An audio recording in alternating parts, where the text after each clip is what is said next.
In today's video, I'm gonna show you how to remove as well as add a no-sew jean button onto your clothing.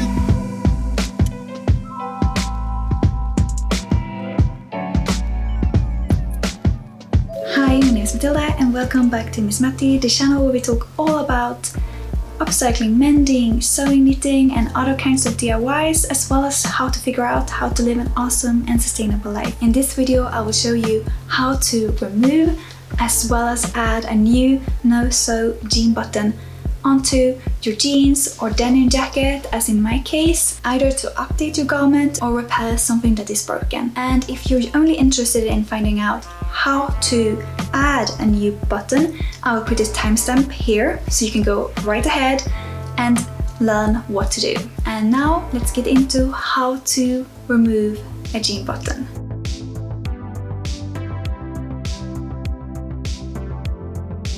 This is how the old buttons looked like. They're right, but a bit boring if you ask me. I just wanted to change metal from silver to browns. To remove your old jean buttons, you will need a flat-headed screwdriver and a pair of pliers. I didn't have a pair of pliers, so I used this wire cutter thing or whatever it's called instead. So this is how you do it.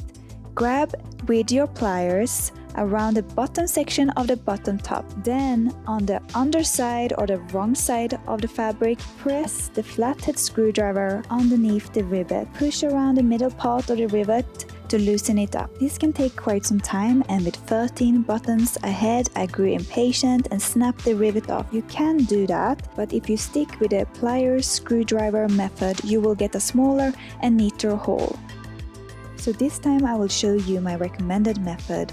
Grab pliers, or in my case wire cutters, around the bottom part of the bottom top. Then turn the fabric over so that the rivet is facing you. Push the screwdriver in between the rivet and the fabrics towards the middle part of the rivet.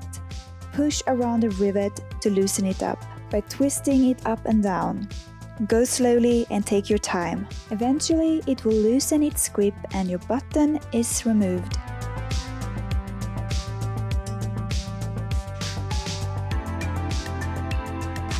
As you can see, the hole where I was impatient is bigger than the hole where I took my time. Then I continued to remove remaining buttons in the same manner.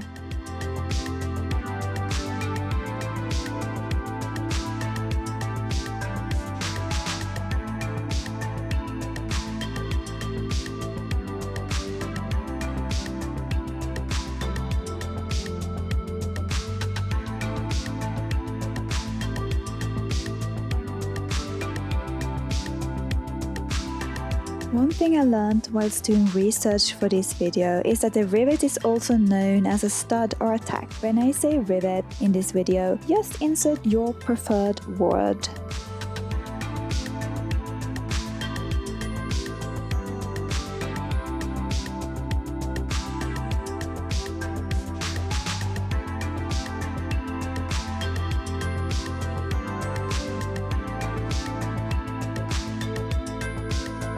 The trickiest part to remove the button from was the pockets, but it all worked out by grabbing the button with my so-called pliers and turn the plier upside down so that the inside of the pocket is showing and the rivet is facing you. I pushed the pocket flap to the side with my hand and the screwdriver. Then I continued to slowly push, twist up and down around the rivet with my screwdriver.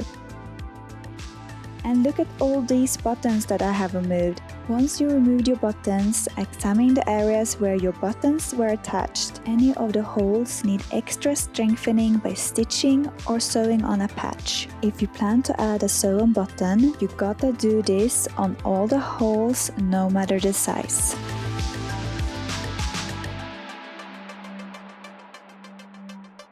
Now it's time to insert the buttons. I got these super cute brown star buttons for my denim jacket. This is the button top and this part is called a rivet or tack or stud. I've used the word rivet in this video and will continue to do so. To attach the no-sew jean buttons, you will need a hammer and a protective surface. I'm using this cutting mat, but a piece of cardboard will work just as well. Before adding my buttons, I take my denim jacket to the sewing machine to stitch together the holes that are too big for my buttons to be safely attached to. I used a 3-step zigzag stitch and went back and forth over the hole in different directions.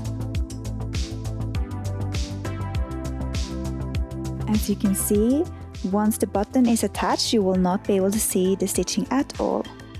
On the holes that I stitched together, I marked on the underside of the fabric where my buttons will go to make sure that they are evenly placed, and measure the exact placement of buttons and mark them with a fabric marker on the wrong side of the fabric.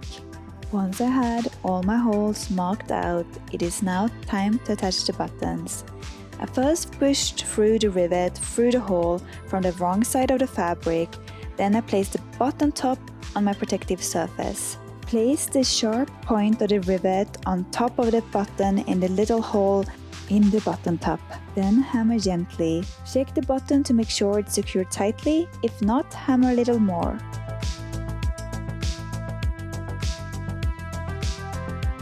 On the holes that had been stitched together, I had to create a tiny hole for the rivet to go through.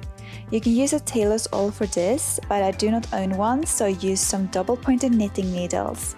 I first used a small size with a super sharp point, but it wasn't creating a big enough hole, so then I used a bigger sized needle to widen the hole further.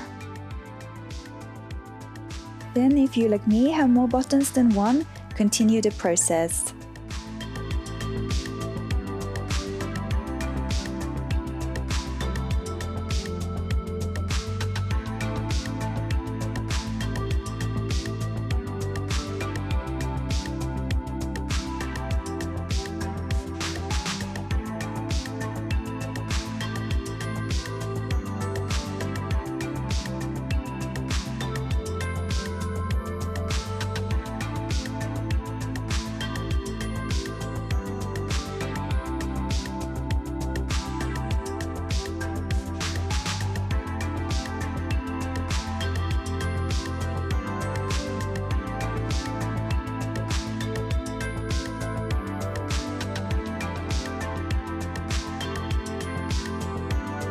When attaching the buttons to my pockets, I found the following helped. Push the rivet inside the pocket through the hole, then push the button on top of the rivet. Turn the jacket so that the wrong side is facing, and hammer the button together through the fabric.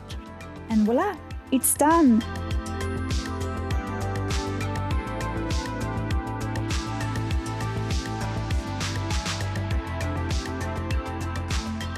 I really hope you find the tutorial helpful, and if you did, hit that like button. You can also share this video with someone in your life that you think will find this video helpful. This video is part of my Miss Matti series. If you want to check out the other videos in this series, I will put the video up in the cards as well as in the description down below. If you found this video helpful and you replaced your jean buttons and you are sharing this on Instagram, don't forget to tag me at Miss Matti, as well as the hashtag #MenWithMatti, because I would love to see how your projects turn out.